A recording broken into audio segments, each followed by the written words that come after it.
સવાલ નંબર 1, માનવ શરીરનું કયું અંગ વીજળી ઉત્પન્ન કરી શકે છે? એનો જવાબ છે દિમાગ. માનવ શરીરમાં સૌથી વધુ વીજળી ઉત્પન્ન કરતું અંગ છે.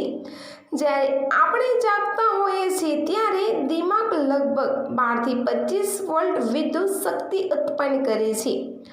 આનાથી એક નાનો LED બલ્બ સળગાવી શકાય છે.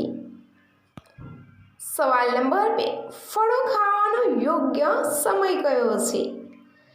એનો જવાબ છે નિષ્ણાતોના મતે ફળ ખાવાનો શ્રેષ્ઠ સમય સવારનો છે. ખાલી પેટે ફળ ખાવા સ્વાસ્થ્ય માટે ફાયદાકારક હોઈ શકે છે. જો કે સવારે નારંગી, લીંબુ, દ્રાક્ષ વગેરે જેવા ખાટા ફળો ટાળો, કારણ કે તેનાથી એસિડિટી થઈ શકે છે. સવારે કેળા, કેરી અને સફરજન જેવા ફળો ખાવા પણ સારા છે. સવાલ નંબર 3, દુનિયામાં કયા દેશમાં સમુદ્રની નીચે ટ્રેન ચાલે છે? એનો જવાબ છે જાપાનમાં પાણીની અંદર ટ્રેન ચાલે છે.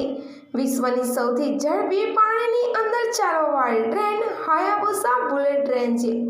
સમુદ્રની નીચે 23 કિલોમીટરથી વધુ અંતરે સેકન્ડ ટનલમાંથી પસાર થાય છે.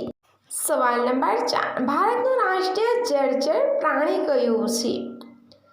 એનો જવાબ છે ભારતનું રાષ્ટ્રીય જળચર પ્રાણી ગંગા ડોલ્ફિન છે, જેને સૂસ અથવા સુસુ તરીકે પણ ઓળખવામાં આવે છે. તેની 18મી મેના 2010ના રોજ પર્યાવરણ અને વન મંત્રાલય દ્વારા રાષ્ટ્રીય જળચર પ્રાણી તરીકે સૂચિત કરવામાં આવ્યું હતું અને તે ગંગા, બ્રહ્મપુત્ર, મેઘના નદી પ્રણાલીઓમાં મીઠા પાણીમાં જોવા મળે છે. સવાલ નંબર 5, ક્યાં હોયથી કોઈ પની સાથે જબરજસ્તી કરવાની કોશિશ કરે છે? એનો જવાબ છે જેમને ના મળતું હોય તેવા હવસખોરો.